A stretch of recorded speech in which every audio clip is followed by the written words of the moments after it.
The ears of corn in Indiana have heard whispers of something strange, an event so haunting it has to break free from the confines of its field to the city of South Bend. Blood in the Cornfields and Crude Cinema present Cult of Blood! Join us for the first ever Midwest screening of Cult of Blood by director and writer Robbie Lopez, starring Felisa Rose of Sleepaway Camp, Michael St. Michael from The Greasy Strangler, and Mikael Matson from Born to Raise Hell. A special performance by the legendary South Bend punk band Leatherface will be your introduction to the initiation of the century, followed by a hell-raising short film by David Boyer, Nap Time, Dearie, and a showcase of trailers for Tim Wolak's latest films Beware of Clowns and Princess Spooky. Mark your calendars, cellar dwellers, for Friday, September 27th at Lang Lab in South Bend, Indiana. The doors to hell open at 7 p.m., but the show of a lifetime begins at 8 p.m. sharp. With your horror hosts, Marc and Ivy, to welcome you. Don't miss your chance to be initiated into the Cult of Blood!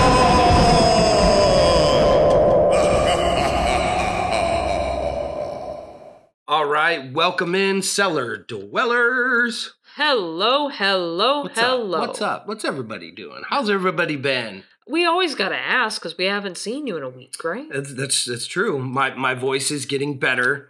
The last episode, not the live, but the in-person recording. I apologize. I coughed a couple times. I'm going through some throat issues. So. I'm always going through throat issues. I know. That's why I don't feel bad. So I'm like, you do it more than me, so it's good. That's true. I'm usually like like you can hear me in the distance. So we've got that, and then we've got like screaming babies in the background and stuff. It's right. Yeah, our background noises are pretty sweet. So. Man, so we got a lot of stuff going on. We are in the midst of a busy-ass time for us. Very. I mean, spooky season is upon us, and of course everybody wants the spooky people. Yeah, absolutely. So, I mean, I guess let's start off. I got a couple current event things, but let's start it off with a lot of shit that's going on so we can keep our listeners, up to date, because we do got a lot of stuff going on. So, and this particular episode is going to be a longer one, so we definitely want to make sure that we kind of keep this portion just a little short so we can get into the, as you say, meat and potatoes. Because this one, like, I was thoroughly impressed with our guest, like, seeing his work and stuff. I'm just like, Kevin is so talented. Like, I was so excited for this one. Yeah, and in case, you didn't see the title of the, the show, but we are talking to Kevin Titzer. We actually recorded this interview a while back, but we were able to have an interview with him because he had a film, a documentary made about him and his artwork. So good. So good. It's called A Sack Race with Knives. Mm-hmm. And it's wonderful. Right now, it's just making, what do we call this? Independent film, just making the rounds. Yeah, it's making the rounds. Yeah, and it's won some shit too. Oh my god! So yeah, as of right now, I could tell you everything that they've won so far. They have 20 official selections total. One of which was an Oscars qualifying film festival, and even though they didn't get it, it was cool and super impressive that they made it that far. Yeah, to be like. In that category, absolutely. Currently, they have 4 wins and 4 nominations and 4 semifinalists, or they were nominated as semifinalists. They also, as of this recording, got Best First-Time Filmmaker at a film fest in Paris. Yeah. Like, I don't want to downplay any of our guests that we've ever had, and I don't want to downplay ourselves. But, like, when I first found out and saw this movie, I was like, wow. Like, I don't want to be, like I said, this isn't disrespecting any guests we've ever had, because I appreciate all of you. A lot of you I'm personal friends with. But, like, Kevin is like, he should be on, like, massive podcast. Yeah, he should be like... And we are extremely lucky. Yeah, and so grateful for his time. I think he's an incredible person. Jordan Barclay is the director, and he has done a great job. The fact that he's gone this far with the subject matter of this artist who is from Indiana. He's from our neck of the woods.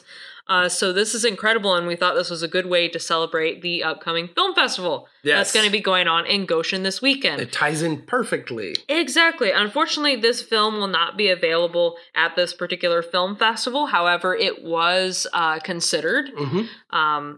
But the Riverbend Film Festival is going on in Goshen. It starts actually Thursday, August 29th.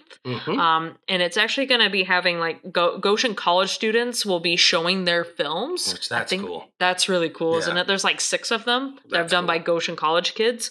One of which, for all you horror nerds, because why wouldn't you be, was done by Ryan Carrillo. Carrillo? Sorry, sir. I'm really trying to pronounce your name correctly. She do it better than I would, so. And it's called Bright Lights, and it's kind of... I did get a chance to watch the film, but it's kind of like Black Mirror-ish themed. Okay. So, you know... I'm refraining from saying something, but I don't think I'm gonna because I already started it. Yeah. Whenever I hear the term bright lights, I have to finish it off with big titties because another Texas Chainsaw Massacre 2, bright lights and big titties. I even have a shirt of it and a sticker. That's beautiful. Yeah, I'm too fat to wear the shirt now, but hey, no, we're gonna get back there. So that college night starts at like 7 o'clock. And then Friday and Saturday is basically the film festival. It's like a shit ton of things going on throughout the day. There's different blocks, there's different shows, but I will say this, there's a lot of great horror out there this year. Yeah, it's definitely an event that you want to get, like, go on the website, plot out and map out. For those of you who have never been to a film festival, that's what you have to do.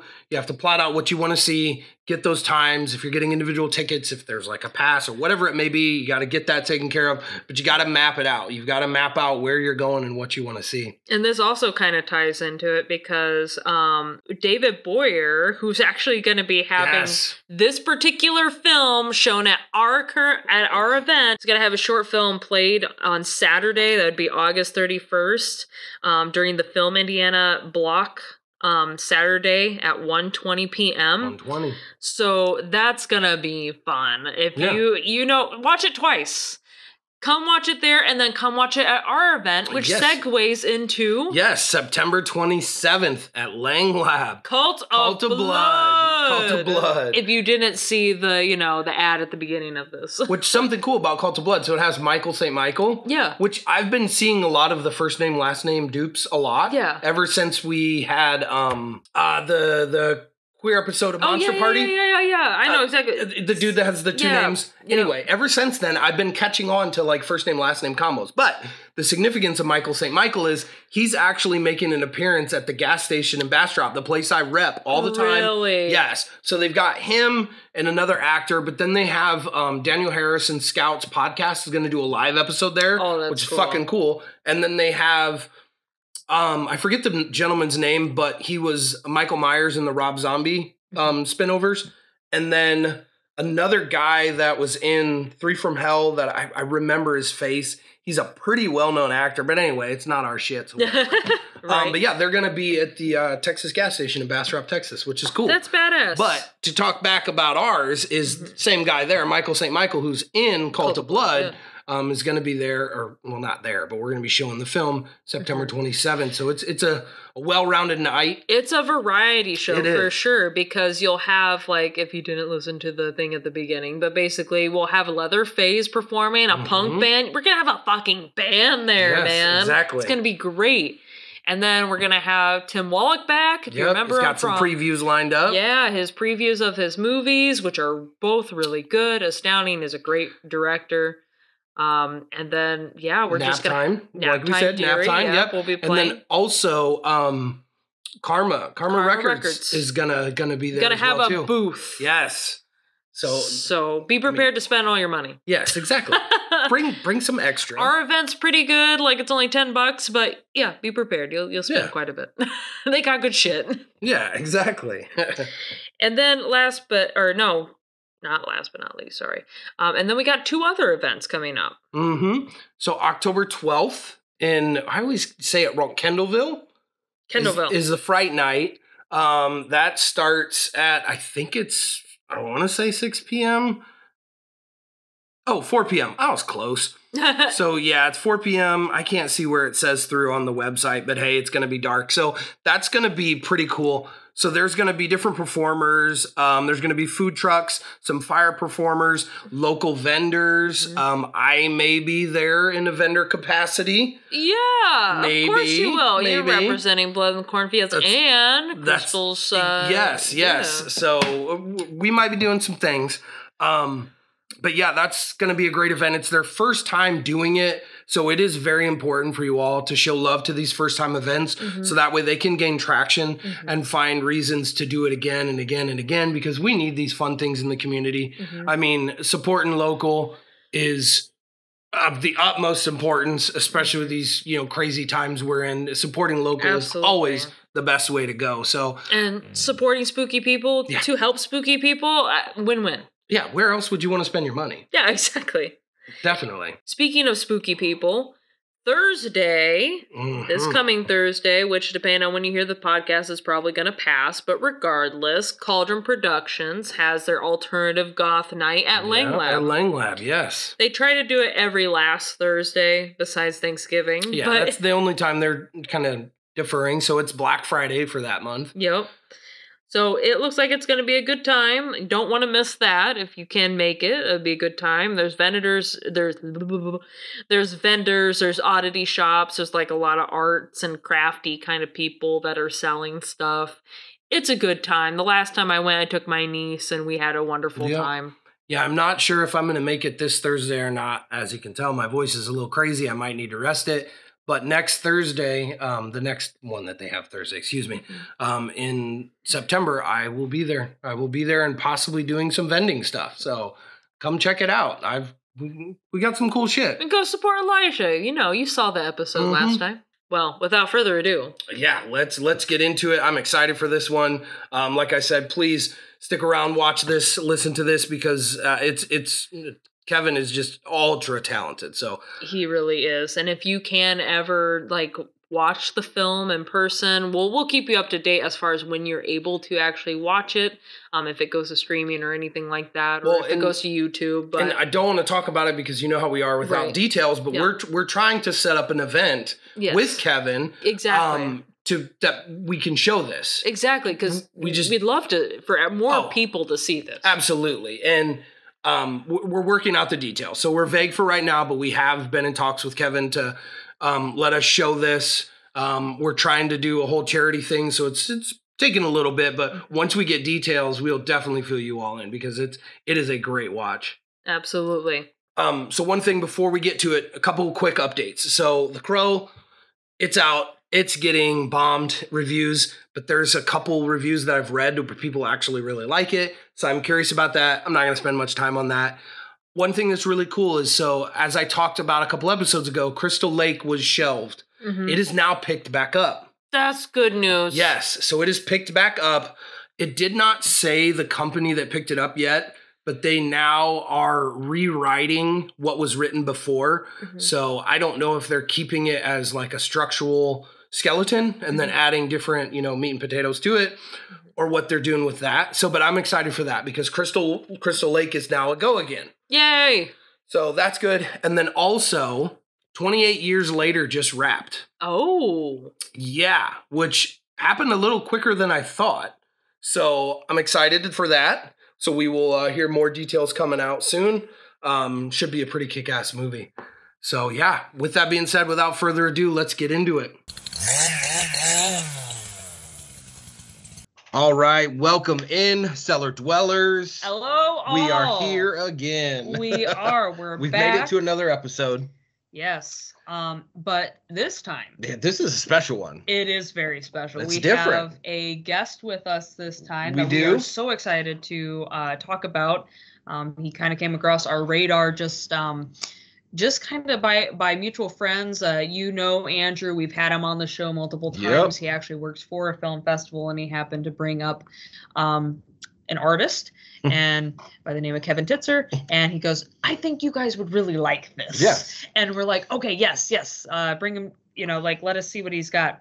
And so we came across his Instagram page and it's like, oh, yes, and you're also making a movie on top of that? Yes. Yes. And we also, we took your advice, people. We did the poll, and then you said you want to see more filmmakers and artists being interviewed. So that's what we're doing. Yes, that is exactly what we have. So, quick introduction. We will throw it to you, Kevin, if you want to kind of introduce yourself, let everybody know kind of what you're about.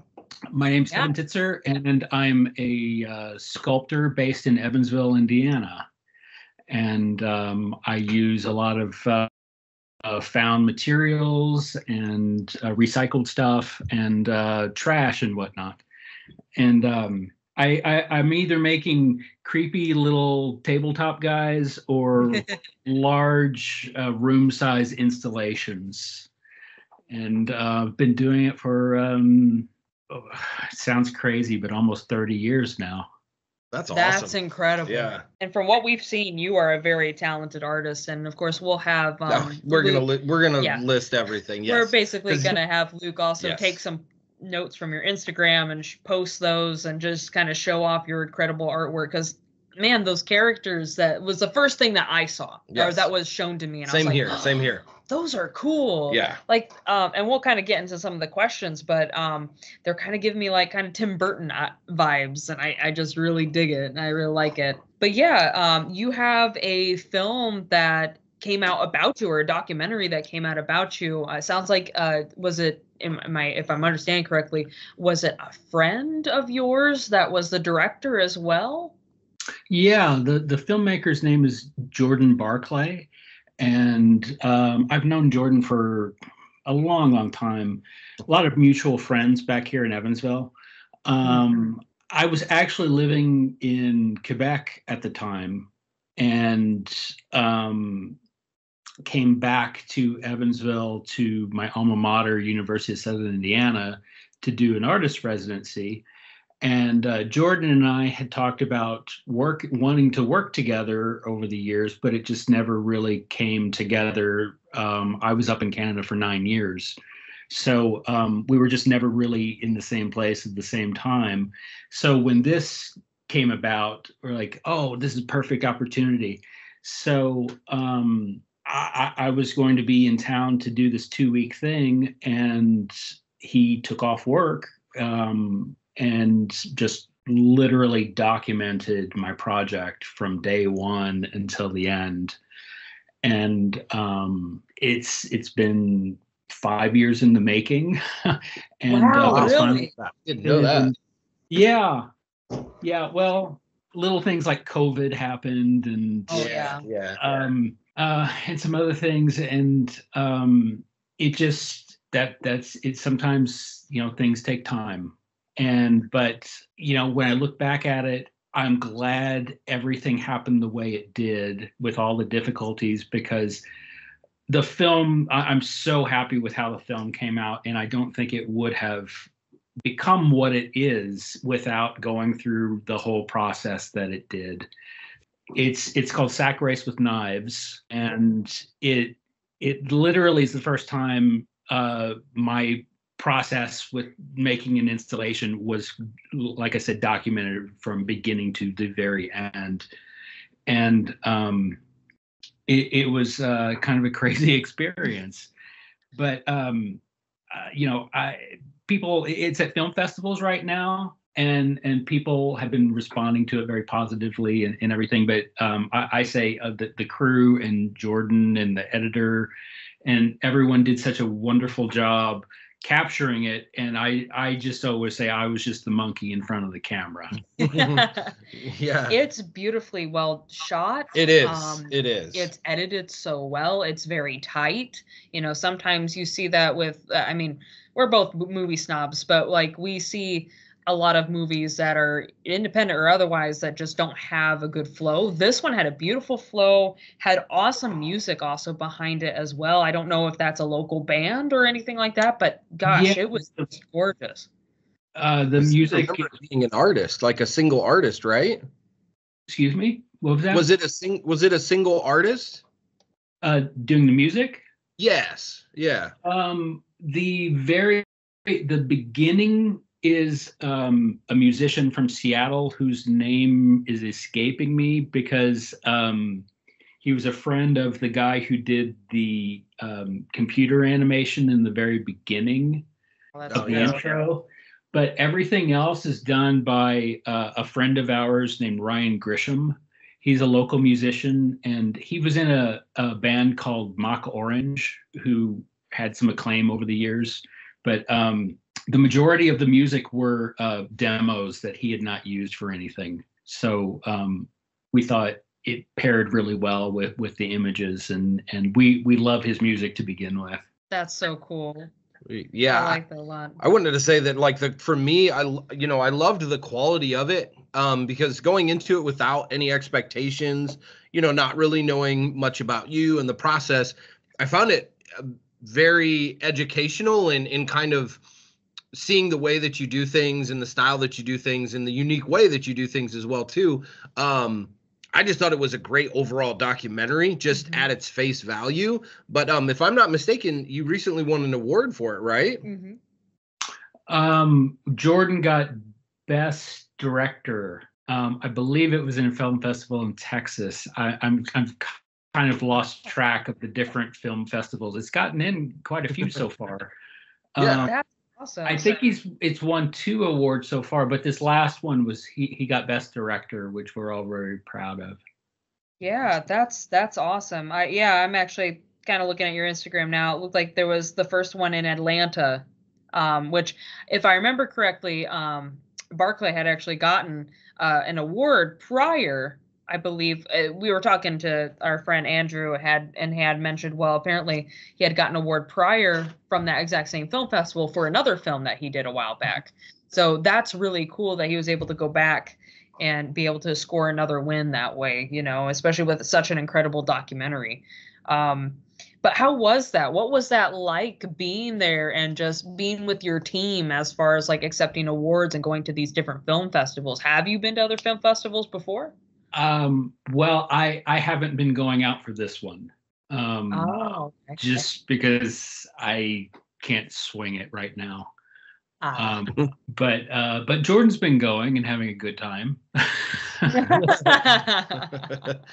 You're just the performance monkey anyway. Yeah, so that's right.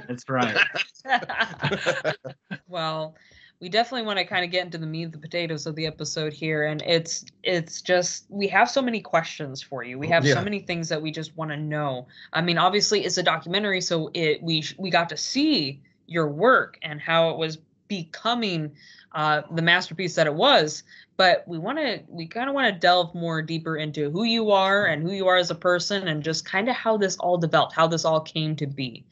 And I'm going to let you start, Mark, with some of your questions. So, as you'd stated previously, just a couple minutes ago, that you've lived in Quebec. What are some of the other areas that you've lived in, and what are some of the art pieces that you're most proud of in those different areas other than Evansville? Well, those are the only 2 places that I've really lived for an extended amount of time. I've traveled and done artist residencies in different countries. I've been to. Is that going to answer your question? Sure. Yep. Here's another thing is that we've noticed in like the movie itself is that it seems like that you were very, and even I think someone in the movie even mentioned it, that you're very inspired by nostalgia.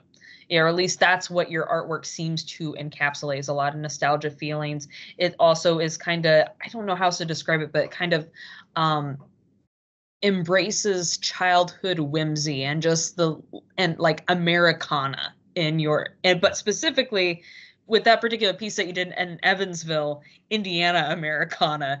It was very great. But I guess what we're getting at is, was there anything else like in your art studies that really contributed to the way that you put your art pieces together, that really influenced you and like how you bring things into being? Okay, I can go in a couple different directions. Absolutely. On this. That's cool.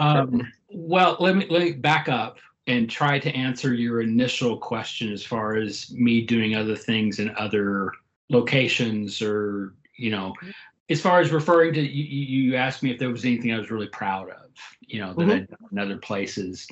And one thing that it's relevant too, because it links to why I'm doing the installations, because I did I'm kind of known for the small figures, and I've done those. Thank you. I've done those since actually the late 90s. Wow. And the installations are a relatively new branch that I've done for about 7 years. So when I was living in Quebec, I did this show. It's a show about, well, this is kind of a story of you never know what things are going to lead to. So say yes more than no, kind of thing.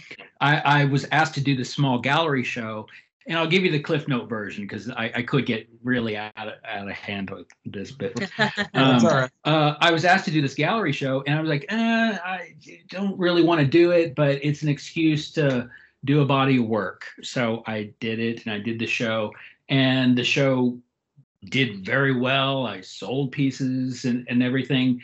But during the show, this theater group came in and saw my work, and they were a theater puppet troupe, and they saw my work, and they're like, "We want you to work on our next production." And I said, "I don't make puppets." My stuff kind of is referencing puppetry and different things, but I've never made like functional puppets, kind of thing. And they're like, "We don't really care. We really like your stuff. We dig your aesthetic. Come work on our production. We'll pay you." I'm there. So That's awesome. Yeah. Yeah, absolutely. yeah. So it ended up being this really amazing year-long experience with, it was this dual, these two theater groups. One was from Mexico, one was from Quebec.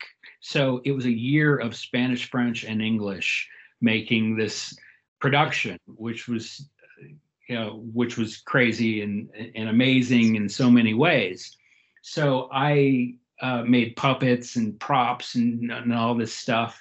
So then the director, who was from Mexico, it was going to go, it premiered in France, and then they, coming back from France, it was going to go to Mexico.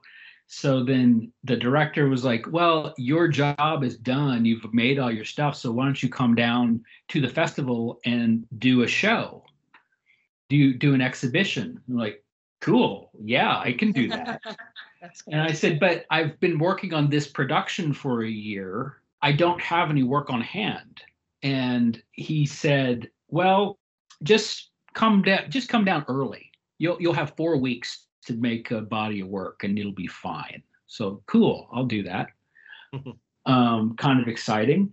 I literally get off the plane, and they say, "I'm sorry, you actually have 2 weeks." Oh no. So yeah, and it was just this barn of a space, just this huge space, and I had nothing, literally. So I promptly freaked out, and the next day just started running the streets in Guadalajara, like grabbing whatever was on the streets, grabbing materials, whatever I could grab, and started dragging it into the space. And there's more to the story, but I'll spare you some of those details. In the end, I made this. I had to just improvise, and I improvised this huge house structure in this space, and it was also tied in with there was an earthquake when I was down there, and all this different stuff. There was a lot of local meaning into the iconography, but it was a different process than when I'm in the studio. It's very meticulous and obsessive and kind of stuff. And this, I got thrown into the deep end, and it was like, I got no time. First thought, best thought, just go. And it was just like this fever dream of 2 weeks of building this thing. And in the end, people reacted to it in a different way, in this positive way that in a different way than anything else I had ever made. And I thought, I got to do more of this. I have to put myself in this situation again in different countries, in different cities, different communities, because it will always depend on what kind of materials that I will find. And I'll never know what kind of materials I'll find.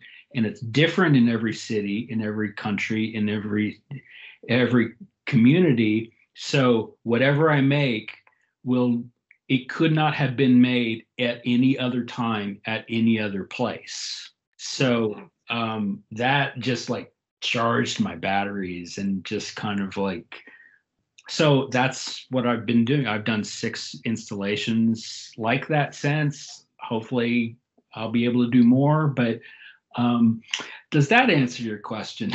That does. That's honestly really cool. Yeah. I love that concept. That's neat. It does. And then that kind of, I guess, would lead me to a quick question is in the documentary, I believe it was either you stating that like you're just going to almost lock yourself into the art studio in Evansville and just make yourself get it done under this time frame. And I think I seem to remember you saying something to the effect of like, that's how it works better, is to just have this deadline and just go do it and put everything together. Is that kind of where you developed that concept and thought? Yeah, it was from that Mexico project where they only gave me 2 weeks, and it ended up, it ended up being a positive in the end. So I've done several other installations. The one in the movie in particular, I could have had a month, and I specifically told them I only want 2 weeks. Yeah. To kind of force myself into that situation again. And it really puts yourself, it puts you in a totally different frame of mind. That's awesome, because it just seems like you like that challenge for yourself. And that's honestly kind of brings me to a question that I had. In the movie, you kind of talked about how, you're a full-time artist pretty much. But that it seems like that challenge helps you get out of, maybe if you ever have art slumps or things where you just can't quite think of something to do, but here you challenge yourself and you just got to do it, got to go, because it seems like that you're just driven by sheer determination to get this done, to challenge yourself to do better than what you did before. If I'm speaking out of turn, let me know, but like that's what it seems like. I don't know if you ever plan out your artwork ahead of time. Like, I know I'm a planner, so I like sketching, or like when I'm writing, I like rough drafts. So I wasn't sure what that process kind of looks like for you, or is it just kind of go, go, go? I'll eventually make something out of this, but it's going to have a purpose. Well, in the studio, I usually have vague ideas of what I'm going to do, but those end up changing along the way anyway. I don't do sketches. If anything, I just kind of scribble down notes so I don't forget an idea. But with the installations, they are 100% improvised from moment to moment, from day to day. I don't know what is going to come out. And it's like I said, it's all determined on the materials. And it's very reactionary to the materials. And, for whatever reason, could be images, could be textures or colors or subtext or a story or anything. But it's really 2 bookends of process to me. And one kind of feeds the other as well, because I couldn't do work at that speed all the time. But to do that in these small bursts really energizes me. Then I go back to the cave and I'm like by myself. I'm in hermit mode, because the installations, there is a performative kind of element to it as well, because it's an open space. People are coming and going and watching and asking questions at the same time, and you kind of have to be on at the same time. It's just one process feeds the other, and it seems to work so far. Yeah. And I like what you said about the walkabout piece, was that it wasn't meant to last. You literally had people going in and out of it while like little it was kids being interacting. created, I love and that. even afterwards. Yeah, that's awesome because there'll always be like artists don't touch, don't touch. But this one was interactive in a way. And it was also playful. Like the first thing I saw when it was all put together, or even when it was being put together, is it just reminded me of like a playhouse or like a tree house. Yeah. I immediately, the vibes were, I want to climb that thing. So it was very cool. And I like the little touches, and we'll kind of get into that later. But that just meant so much when he said it's not made to last. But here's what it is. Here's how it is presented to you. I just want people to explore it. I think that was so cool. Oh, thanks so much. But what I really liked were a couple things, and I think you have a couple as well. Yeah. And in the actual piece itself, not only the little characters that you make, because I definitely want to go back into that later, but the garage sale signs. Like you said, you gathered everything up because that's what was in the area, for one. And how Indiana of it to be just a whole bunch of garage sale signs, because that is literally part of Indiana's thing. Is there's garage sales and estate sales everywhere. But also, to me, when you pulled out that picture, the one with the bowling picture, and it had the dude's head cut off of it, I was like, that is so genius. Like, I love just kind of the spark in your voice, and then like the way you were just kind of excited. The story behind like, it? what's the story? Like, and I'm like, yeah, I want to know the story too. Well, that's one reason I like using used stuff, because these things have implied narratives already, and when you use recycled, reused stuff, you can, if things already have a narrative, it's like you can create a second or third level of a narrative by combining things together, or I try to make things maybe look like they are out of time, or I don't always accomplish that, but I kind of like a timeless feel to it, or that's what I strive for. Yeah, absolutely. Because it did feel timeless. Like I said, it felt like nostalgia. It felt warm. It felt cozy just looking at it, and just kind of just, like I said, that primal instinct of, I want to climb this thing. I just want to play in it. Yeah. Awesome. So kind of switching gears a little bit, we're going to talk a little bit about your sculptures. So with me, for all of your sculptures, they seem to have little individual characters, almost even with their own backstories. Is that like developed as you go along, or is that something that's kind of mapped out and then you kind of arrive at that destination? The latter. The latter. Yeah. That's what I thought. Yeah. That's cool. I usually have a starting point, and I try to keep on track. It doesn't seem to work.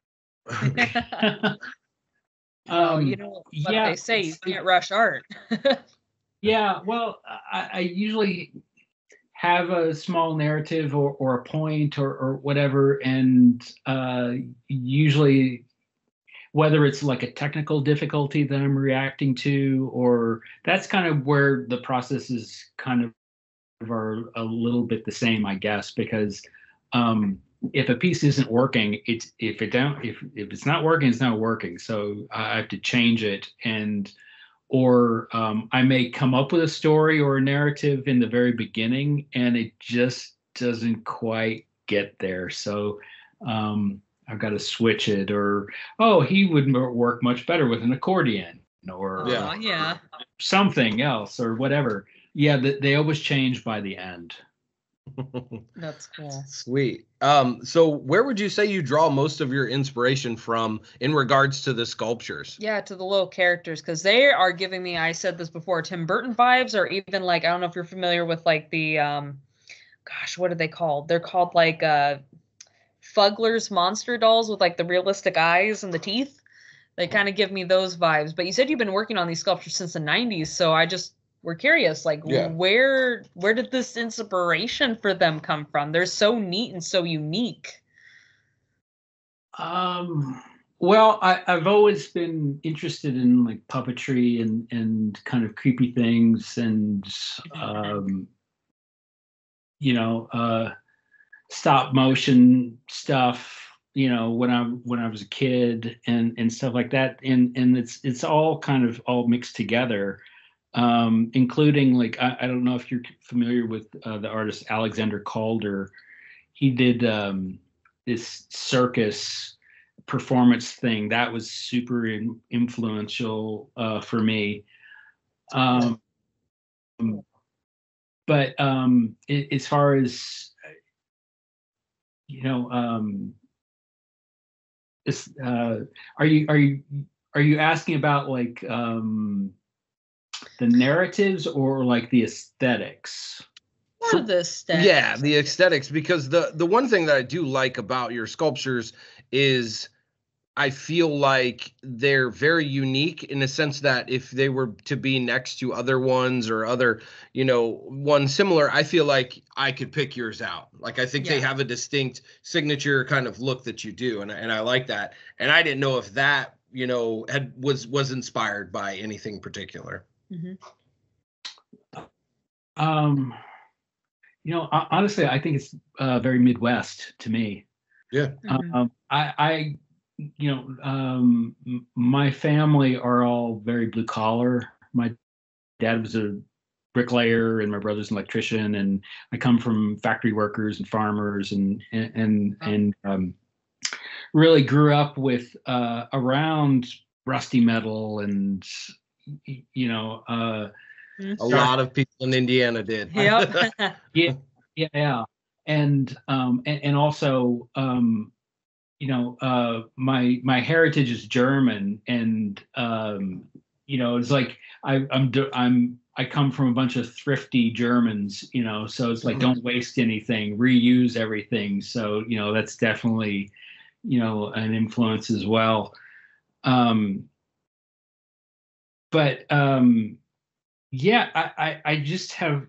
I don't know what it is about, you know, sometimes people are just drawn to certain things, and I've always been drawn to making things with faces and eyes, you know, and expressions and stuff like that. That's just how it's easiest for, and maybe it's just a crutch. I don't, you know, there's an argument to be said it's a crutch. Maybe you should stop making creepy little dudes, you know, and do something. No, but it's just how I, you know, what comes out when I start making stuff. And I think it kind of boils down to, if I had an explanation, there would be no need to make them.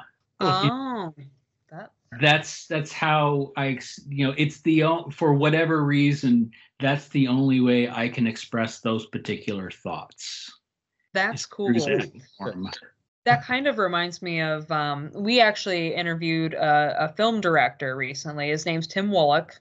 And that was something that that kind of resonates with us, because when we had talked to him, he said, you know, for him, it's if he has an idea in his head as an artist, he needs to get it out as soon as possible. Otherwise, it feels like it's just going to drive him mad, because that is how he expresses himself through film, through his writing.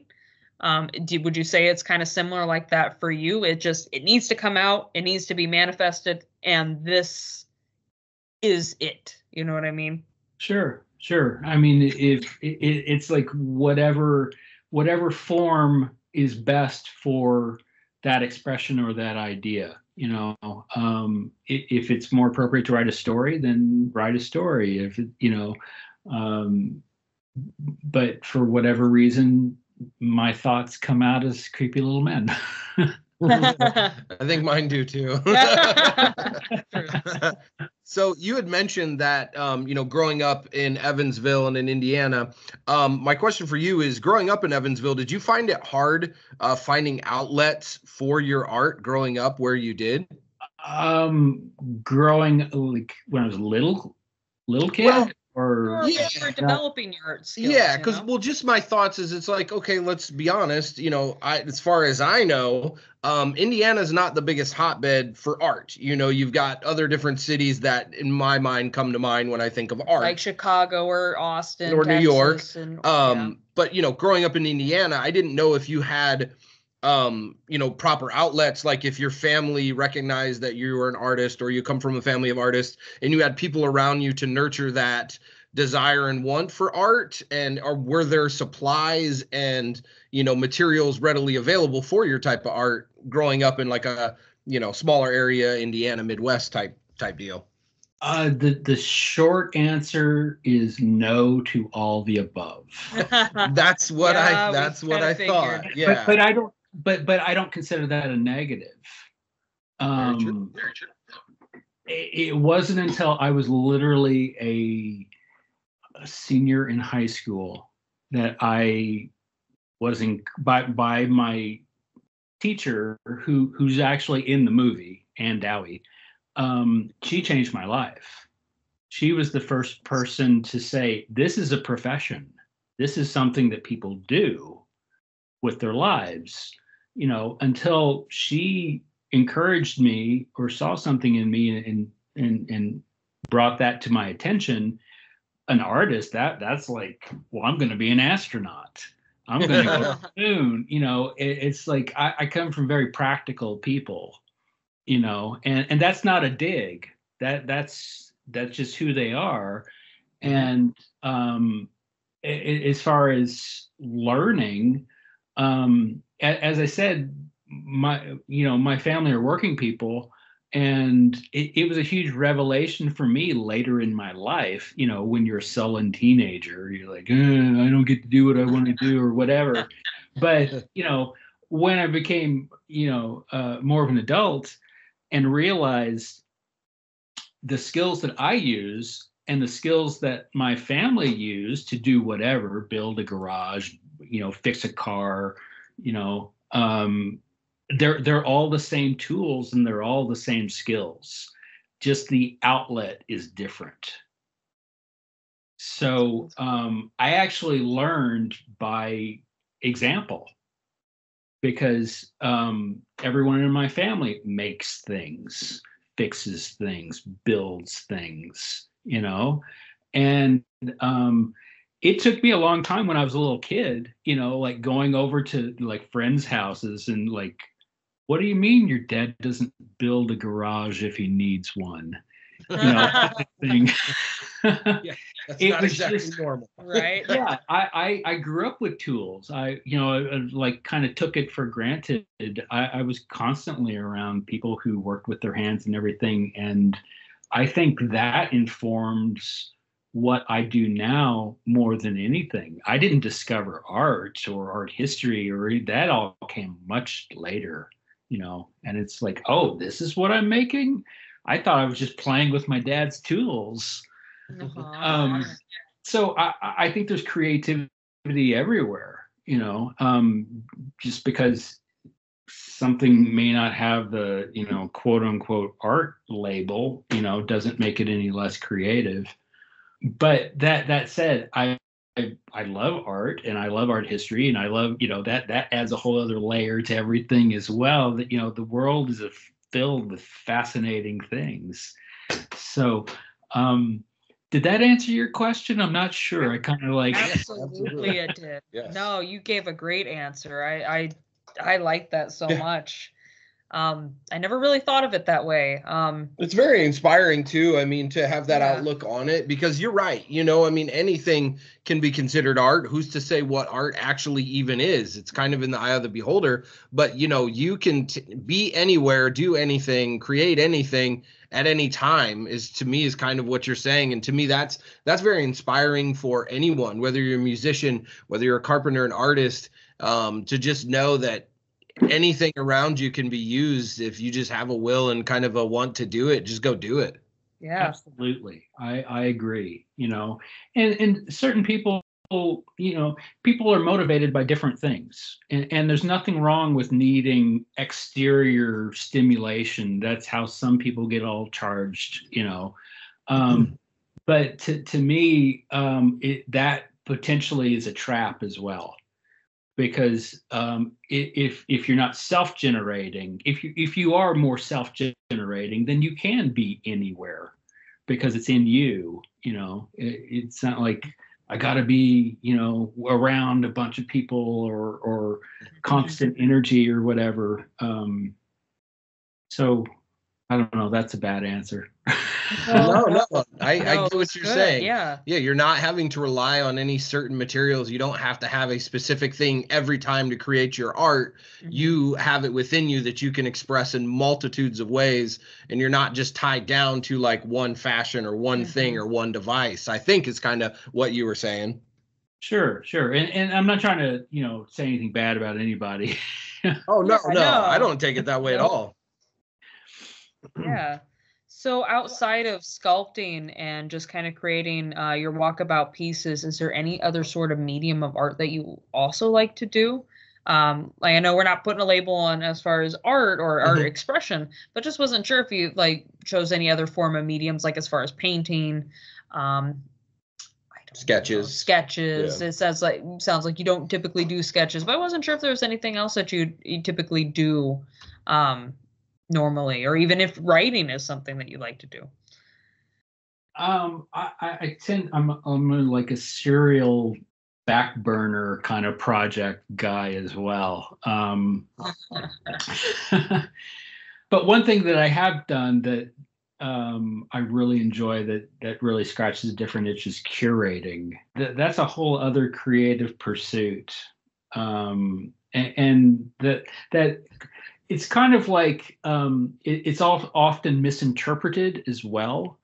Kind of like people misunderstand what a music producer does, like in a studio, where they're kind of like directing or shaping or kind of the musician. I don't completely understand what a producer does either. I'm just that example of that comparison. But, people sometimes mistake a curator. The process is being like, oh, well, I just picked my friends, or I just picked a bunch of people that I like, for this show.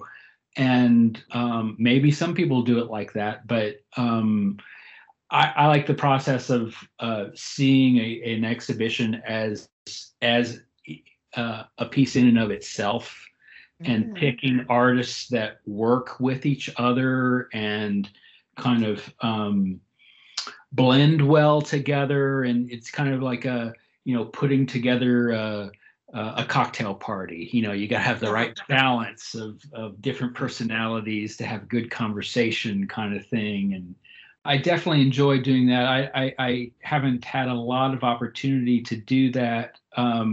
But about every 5-6 years, I've done these music themed shows where I pick a specific band and then invite people to pick a song and interpret that song.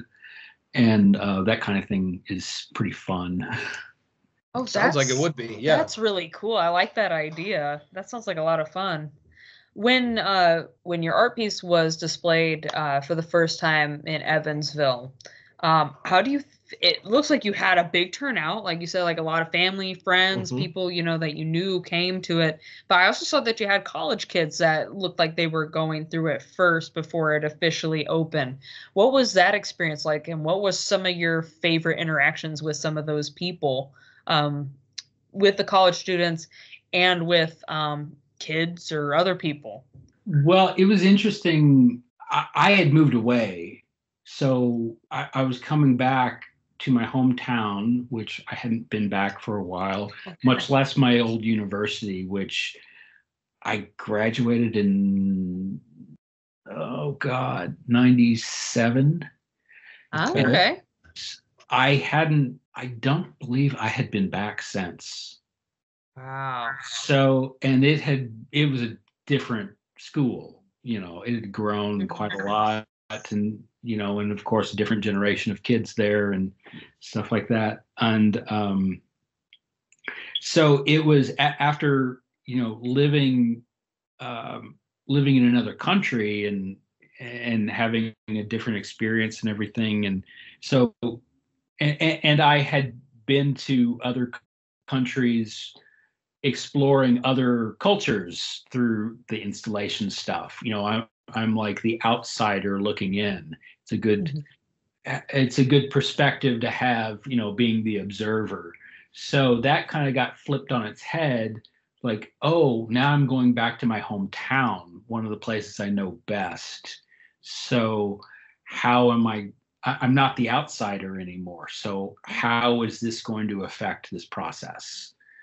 Which was weird in and of itself. And so I guess I'm still thinking about it. Like, what did I make? What did I say about my own hometown or my heritage or my family's or the city that I'm from, and I'm still kind of wrapping my brain around it.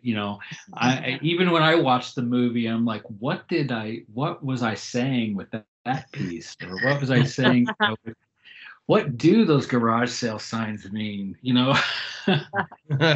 Well, and that's the thing, art is up for interpretation. I mean, we took away from it, I'm sure, plenty of different things. For me, personally, just watching it and just, even though I wasn't there to experience your art piece, physically, what I got out of it was just the aspect of you're bringing things together that belong to other people, whether that be like, when you were thrifting, or like that bowling picture that really stood out to me is like you're basically telling, to me, it felt like you were just telling a story about, the place that you grew up in, and that basically no matter if whatever the pieces you use were from somebody that has since long passed, like passed away, because when I think of like thrifting, I think of like, okay, these are objects that are either attained because someone passed away, someone grew out of them, but you were able to kind of, like you said, a timeless feel to it, but also tell a story that maybe expressed a little bit of who that person was,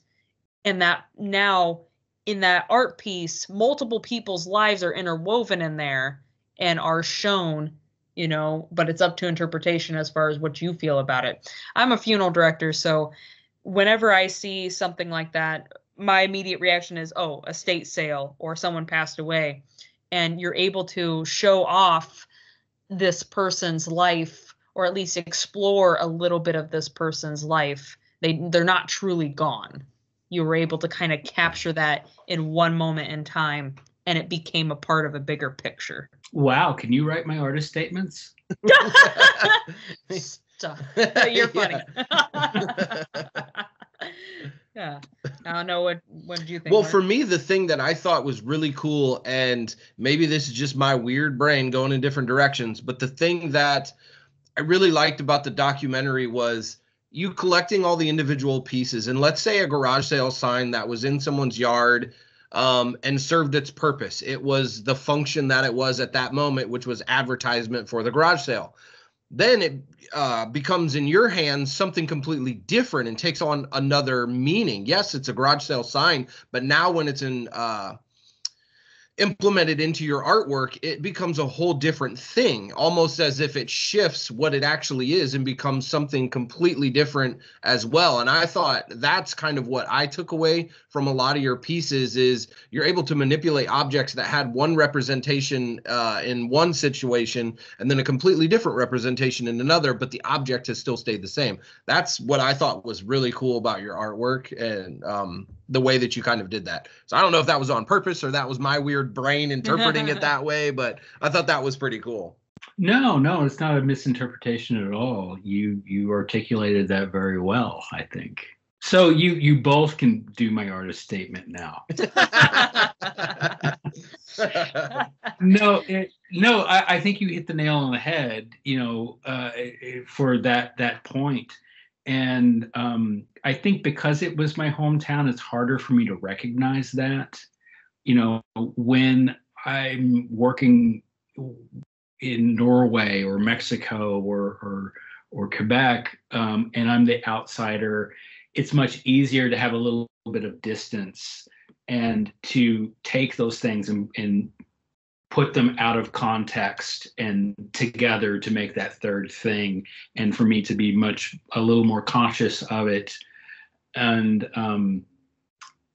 I was trying to distance myself in a whole other way working with my hometown, because I didn't trust myself to do that.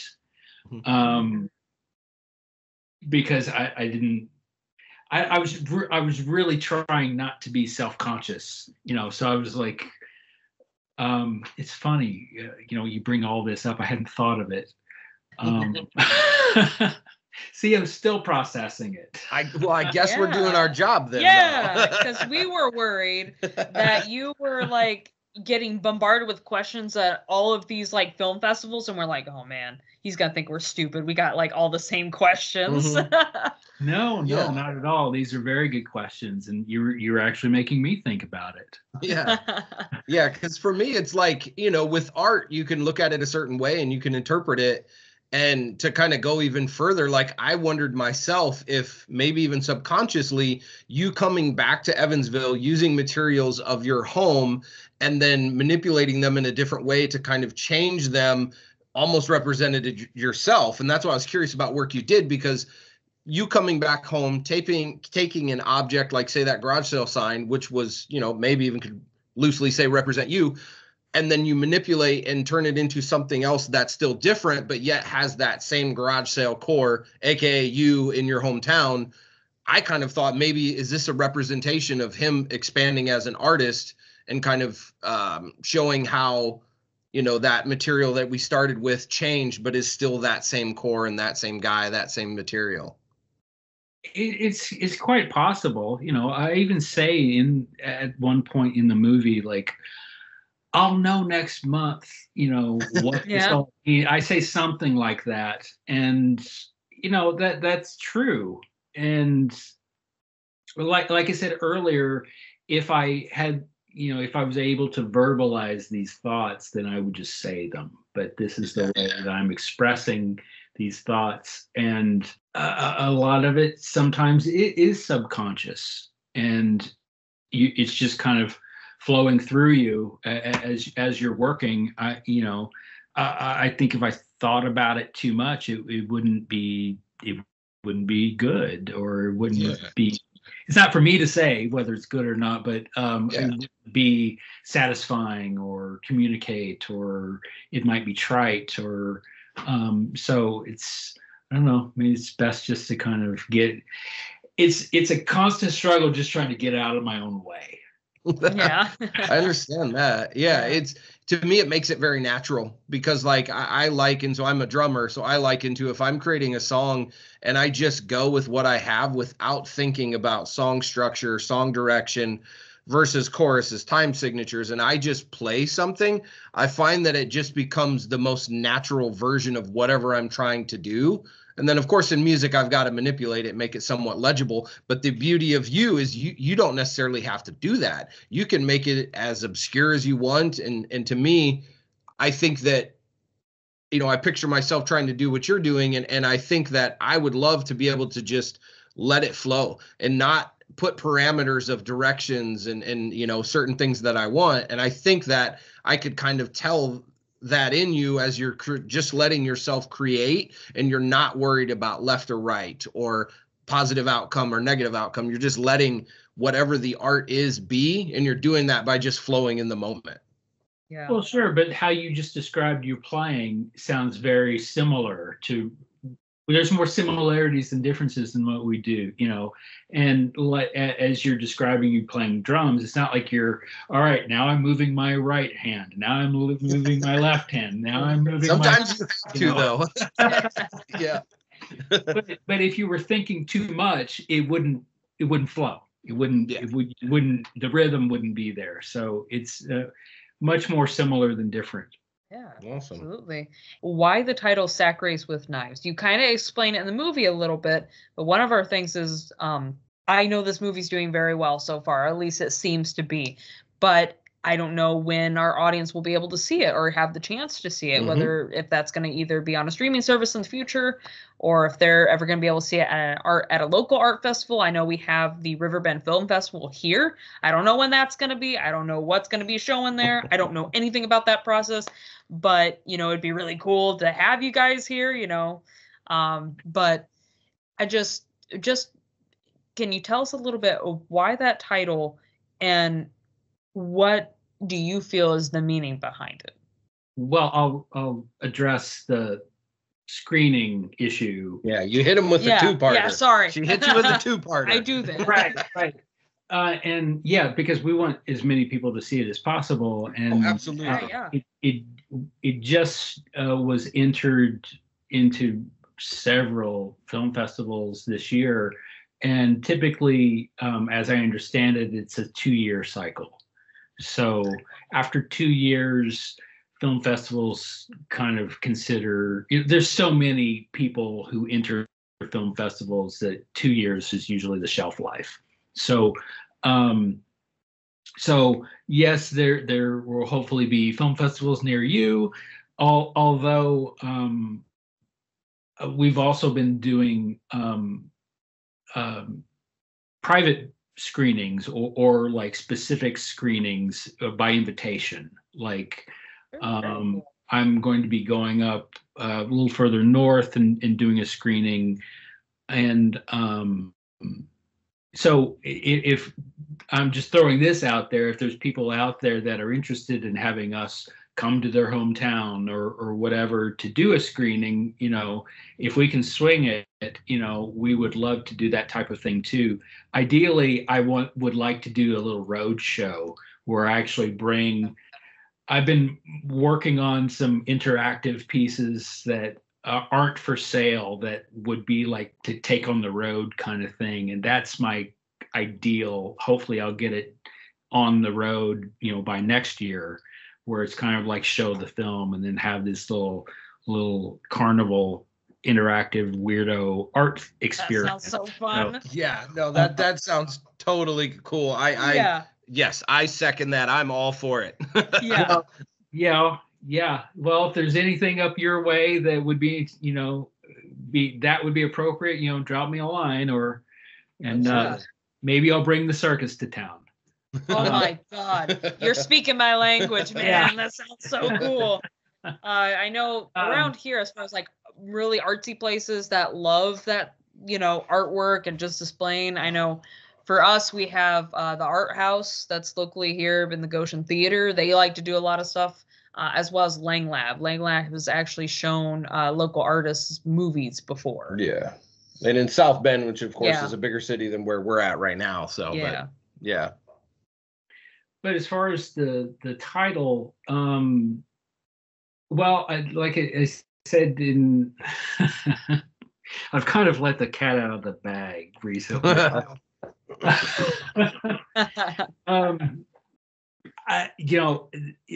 It was 5 years ago that I did that installation. So if you can picture where the world was, where the country was in a lot of ways 5 years ago, it's not a specific reference, but just kind of the vibe of where we were all at and hopefully won't go back to.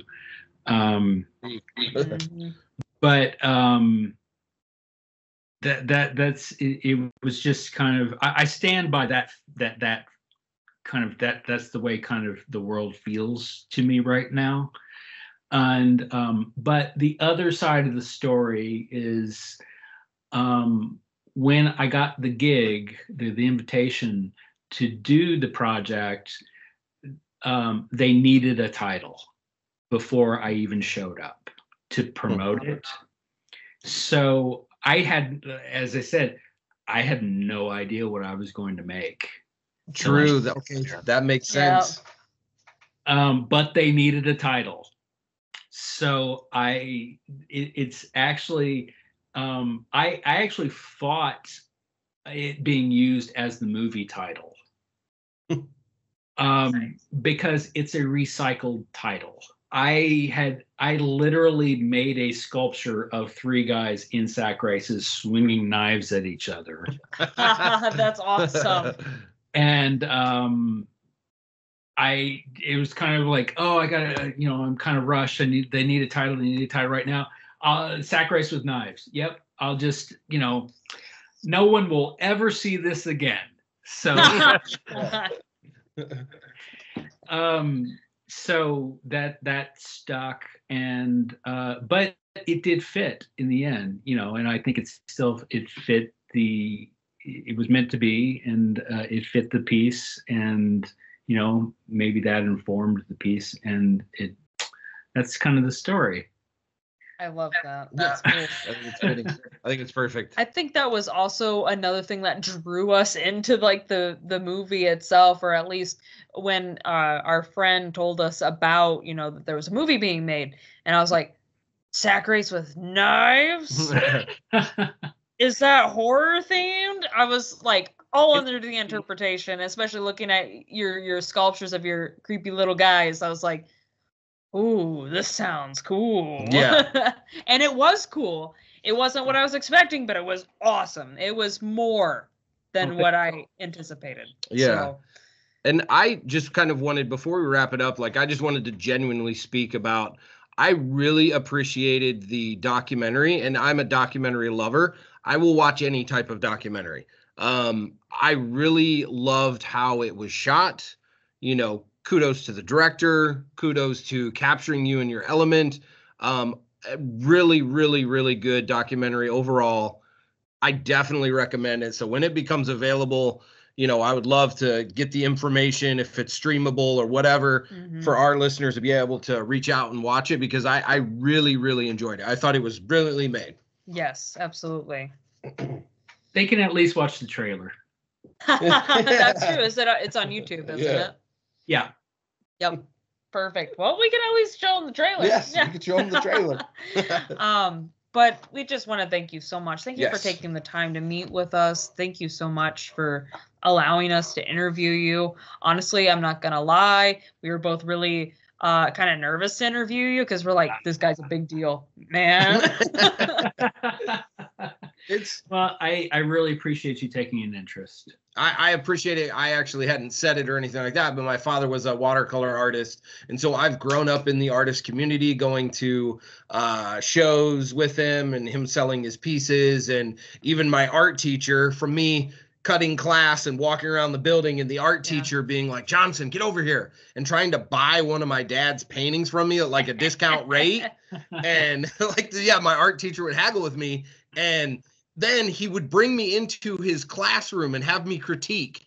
And I'm like, whoa, hold on, dude. I am my father's son, but not in that way. Like, I stick figures. And I'm like, I'm not going to say a single word bad about any of these artists, no matter how bad they draw. I do not care, because if they pull my card, I'm screwed. So I had to go around, and I just was like, hey, I love this. And I just was genuinely speaking about what I liked about each person's, piece, because it was like my art teacher had no clue. I guess he just assumed that my father was so good with his pieces that like I had to be good. And I am no artist like that at all. The expectations were up, and I'm like, oh shit, I can't match this. Kind of same goes with my dad as well. My dad is a very talented man. He did a lot of artwork. He actually got accepted in the Chicago Institute at one time, but declined it because he decided to get married and have a kid. So yeah, way to go. You ruined it, you big old jerk. I did. But like, he really inspired me to do art. I unfortunately did not keep up with it. I more kind of gravitated towards writing. So script writing and just writing stories in general is where my art lied, but I enjoyed being able to watch my dad draw, and I gained an appreciation for artists and artwork because of him. And I know I speak on behalf of my husband, who is our producer. He was here with my son earlier. Yeah. He recently lost his father, and he was an incredible artist as well, not to mention woodworker, craftsman, photographer, filmmaker, everything, all of the above. And it's incredible being able to get to know other artists and to be able to support them, because I think that is so important. You make our world go round. You help us discover things about ourselves that we didn't know before, and it's worth celebrating. That's very artists. Yep.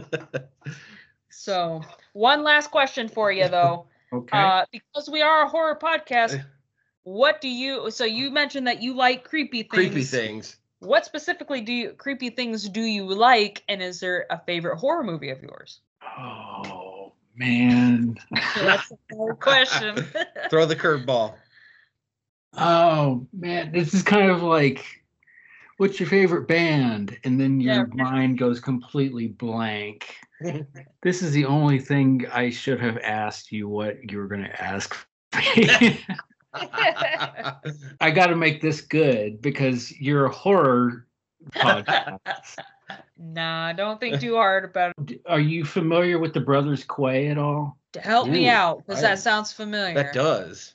It's almost a cliche at this point, you know, with anybody who works figuratively and has a rusty, dirty aesthetic and worked with found materials.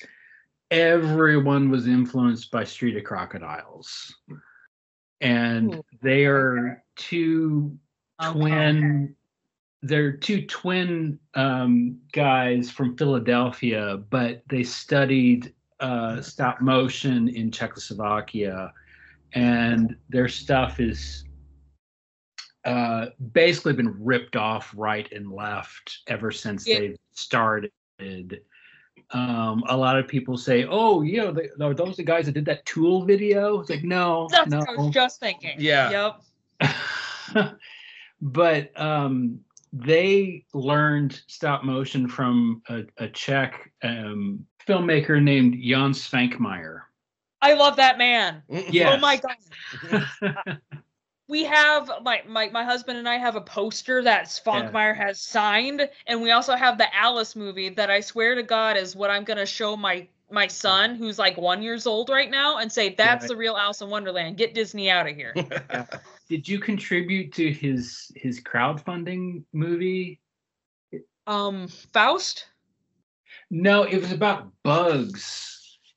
It's like literally the last movie, and he like crowdfunded it, and I contributed to it, and I got a signed poster. I was just wondering is that how you got yours?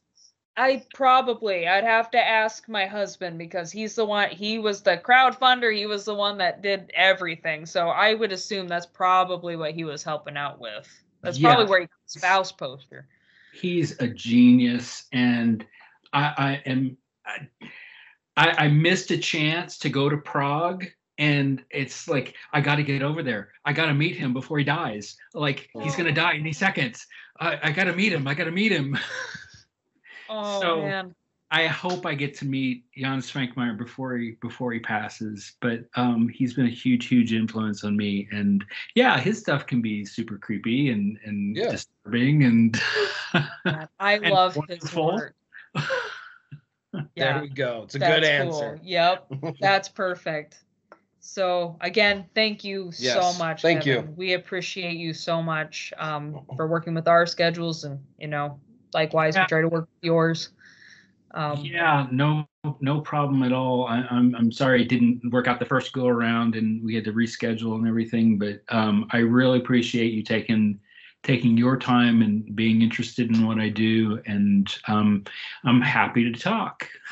Yeah, absolutely. We're happy to have you. Like, we both loved the film, so we're totally stoked to have you. So absolutely appreciate it. Thank you so much. With that being said, look out for each other, and good night, cellar dwellers. Goodbye. Goodbye.